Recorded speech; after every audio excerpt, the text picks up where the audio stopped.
गुणातीतो अक्षरं ब्रह्म भगवान् पुरुषोत्तमः जनो जानम निदं सत्यं मुच्यते भवबन्धनात्।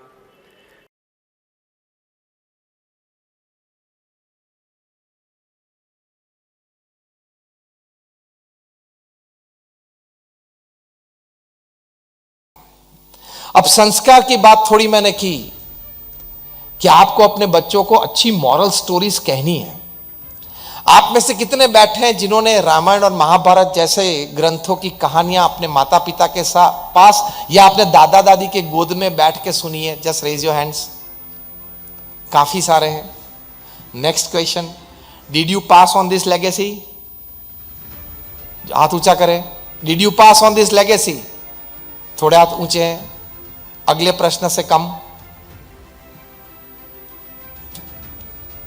तो आपने ये बातें क्यों नहीं सुनाई?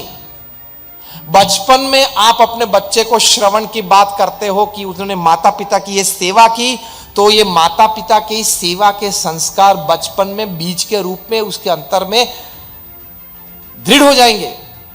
और कभी 15-25 साल के बाद आपको जब जरूरत पड़ी, आप बीमार हो, आपके पैर दुखते हो, उस वक्त आप उसको बुलाओगे तो प्रेम से वो पैर दबाएगा, वरना गला तो है ही, दबा देते हैं ना। हाथ पकड़ के सिग्नेचर करवा लेंगे, करवा देते हैं, प्रश्न हो जाते हैं। सगे भाई में ये प्रश्न होते हैं। तो ये संस्कार बचपन से देना बहुत जरूरी है। और ये मत समझना कि ये स्टोरीज पुरानी है, उसमें ताकत नहीं है। बहुत ताकत है। हमारे सनातन धर्म में जो हमारे ग्रंथ हैं, रामायण है, महाभारत है, भागवत है, श्रीमद् भगवत गीता है, लाइफ स्टाइल के लिए, बेसिक ह्यूमन लिविंग के लिए ये बहुत पावरफुल ग्रंथ है।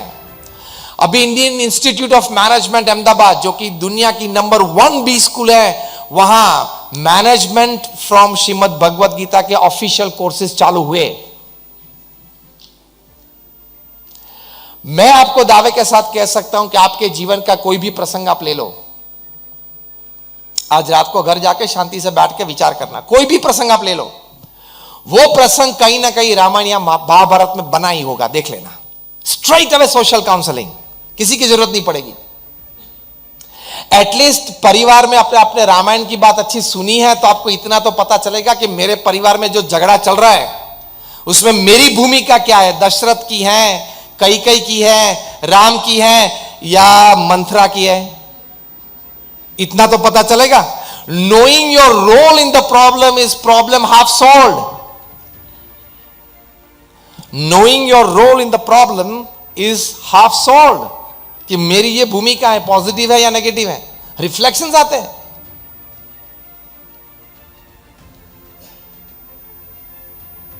तो ऐसे अच्छे ग्रंथ हमारी परंपरा में हैं, भारतवर्ष में हैं। तो ऐसी अच्छी बातें आप उनको करें। इसके लिए हमारे गुरु प्रमुख स्वामी महाराज ने एक बहुत सुंदर, उनका हृदय अमृत है, और वो है घर सभा। हमारे बीएपीएस संस्था में लाखों परिवार ये घर सभा नित्य करते हैं। वो क्या है? हफ्ते में 2 बार रात को आपको 20 मिनट के लिए, 25 मिनट के लिए परिवार जन सबको साथ में बैठना है फॉर प्योर स्पिरिचुअल सेशंस। प्रथम 5 मिनट जो भी भगवान में आपको श्रद्धा है, भगवान का नाम स्मरण करें, और 10 मिनट ऐसे ग्रंथों का कुछ पठन करें। रोज अलग अलग फैमिली मेंबर ये पठन करें। फिर 5 मिनट आप चर्चा करें, आपने क्या सुना, आपको क्या अच्छा लगा, आप क्या सोच रहे हो इसके बारे में, वो कुछ चर्चा करें। इसको प्रमुख स्वामी महाराज घर सभा कहते थे। हमें तो अनुभव है हमारी संस्था में, देश प्रदेश में लाखों परिवार ये घर सभा नित्य करते, तो उनके परिवार के लिए समय दे पाते हैं, संस्कारित कर पाते हैं, उनको श्रद्धा सिखा सकते हैं।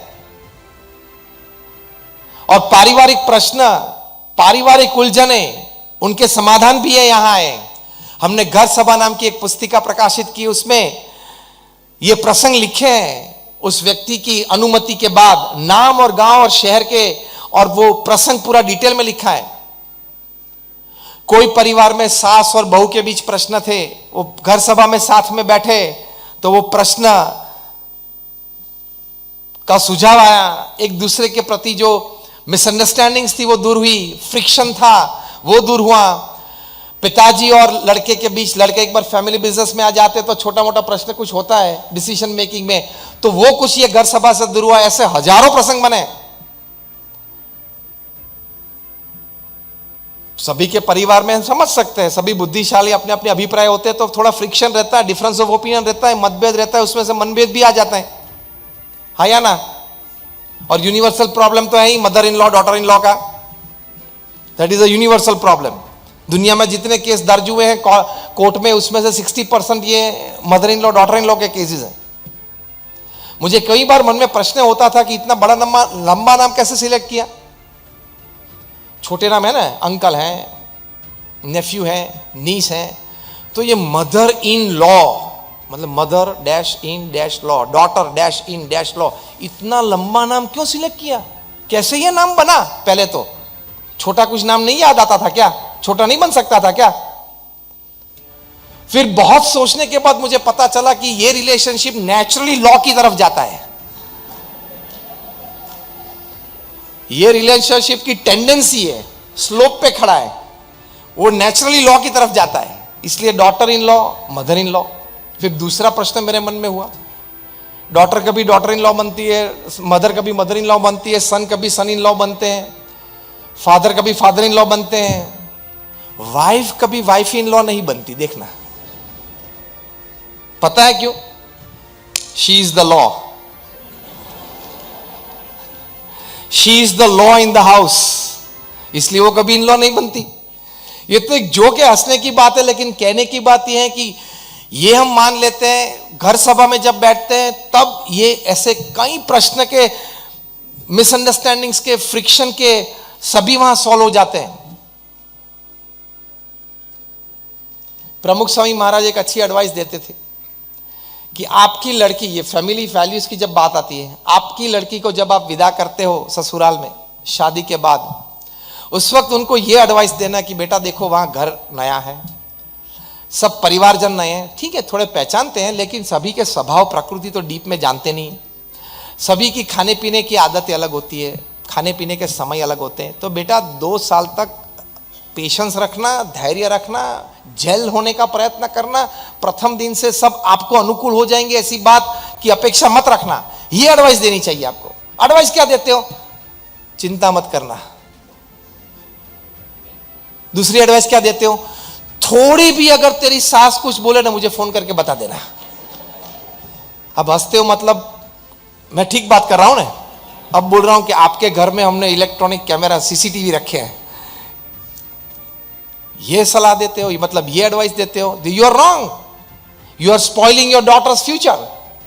जो लड़का होता है उसके ऑफिस में कुछ उसको सहन करना पड़ता है, जो लड़की हो ससुराल में थोड़ा सहन करना पड़ता है। सहन शक्ति थोड़ी सिखाओ कि बेटा अगर कुछ काम है, बात करनी है तो महीने 2 महीने में एक बार बात कर लेना, वरना वो तेरा घर है, तू वहां रहेगी, उसमें उस फैमिली की क्रेडिट है, हमारी क्रेडिट है, आपकी क्रेडिट है, और थोड़ी तकलीफें तो होगी। और ये बात दूसरी प्रमुख साईं महाराज सिखाते थे, तो आपकी लड़की को ये कहना कि अगर ये आपके सास या ससुर या कोई और फैमिली मेंबर आपको कुछ डांटे, कुछ कहे, कुछ टॉन्ट मारे, ये कुछ करे, तो उस वक्त मौन रहना।